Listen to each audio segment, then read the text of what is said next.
Magandang gabi. Good evening. Charot. May nagtanong sa akin ng isang araw, nung nag-share ako ng hiring. May nagtanong, sabi, Ma'am, paano po kayo nag-abroad? So, story time. Nung 2015, around July, lumabas yung visa ni Manny. Si Manny yung asawa ko. Yung asawa ko ngayon. Asawa ko ngayon, mag-boyfriend pa lang kami nun. So, si Manny, lumabas yung visa niya, tapos flight niya ng August, papunta ng Saudi Arabia. So, sabi ko, mag-apply na nga lang din ako ng ibang bansa. Tapos, nung nagtitingin-tingin ako sa JobStreet, nakigamit ako ng computer at naghanap ako ng posting sa jobstreet.com. Tapos may nakita ako, hiring secretary. So, yung trabaho na yun yung in-applyan ko noong 2015. Yung company na yun, it's the same company kung saan ako nagtatrabaho hanggang sa ngayon. So, from 2015 hanggang ngayon, so it's the same company. Sinearch ko din sa POAE portal dati. Kasi masisearch mo sa POAE portal kung sino yung may mga legitimate na mga overseas recruitment agency. So, nakita ko, legit naman siya. In-applyan ko. And then, nakareceive ako ng tawag the following day for an interview. So, nung na-interview ako, tapos lumabas yung result, lumipad ng September 5. That's 4 days short. Birthday ko na. So, hindi na ako nakapag-birthday sa Pinas. Dito na ako nag-birthday sa Abu Dhabi. So, ang gusto ko lang sabihin, pagka gusto nyong mag-apply overseas, una, tanungin nyo yung sarili nyo. Kaya ko ba? Kakayanin ko bang lumayo sa pamilya ko?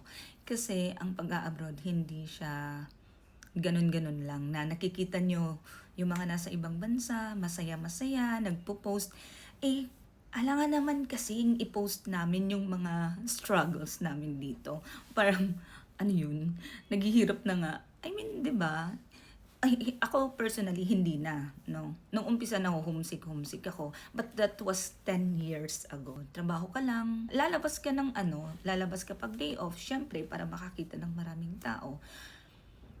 Pero yung level ng homesickness, lalo na pagka may celebration sa bahay ninyo. Kunyari, may birthday. Tapos nagtipon-tipon lahat sila. Nakikita mo sila sa Facebook. Nakikita mo sila sa mga pictures. Parang sana andun din ako. So, nung mga baguhan pa lang ako dito, ganun yung naramdaman ko. Malibang desisyon to. Parang ang dami kong nami-miss out.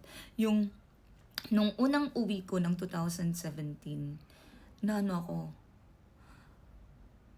patanda yung mga inuuwian ko. Kasi every 2 years yung uwi ko dati. So 2017 una akong umuwi. Tapos the next ay 2019, nung kasal na namin ng asawa ko, 2019. Tapos nagkaroon ng pandemic, di ba? So mahabang panahon na hindi kami nagkita. Ayun, so kung gusto mong mag-abroad, make sure na yung tibay ng loob. Tibay ng loob. Kasi maraming pumupunta lang dito. Tapos pag nakita na yung lugar, tapos inabot na ng isang buwan, napuntahan na yung mga gusto nilang puntahan. Parang, ayoko na, gusto ko nang umuwi. Hindi ko na kaya. So, ayun. Dapat yung bigat, sabi ko nga doon sa post ko, yung bigat ng lakas ng loob mo, dapat mas mabigat kesa sa laman ng bagahe na bitbit mo nung sumakay ka ng eroplano. And make sure na yung faith mo sa taas ay strong kasi at the end of the day, wala ka talagang ibang uuwian. Wala kang ibang tatawagin kundi yung nasa taas. Dapat yung faith mo sa Kanya, lagi mong i-surrender sa taas. Kasi siya yung magre-restore ng lahat ng lacking, lahat ng kulang sa'yo. And pangalawa, make sure na yung papasukan mo, yung a-applyan mong trabaho ay legit. So, punta ka lang sa mga legit na mga recruitment agency. Dapat ang goal natin lagi ay kung ano yung kontrata na pinirmahan natin, matapos natin yan. Okay? Kung hindi naman kayo pinababayaan, binibigay naman lahat ng benepisyo na ipinangako sa inyo, hindi kayo pinababayaan ng office ninyo, hindi kayo pinababayaan ng mga taong nasa likod ninyo, tuloy lang. No, tuloy lang tayo. Tuloy lang tayo sa buhay. So again, paano ako nakapag-abroad? Naghanap ako ng legit na agency, naghanap ako ng legit na trabaho, and sumakay ng eroplano. Yun lang. So, laging tandaan, manalig, mag-pray, manalangin, huwag iwanan ang Panginoon sa lahat ng journey na gagawin ninyo sa buhay.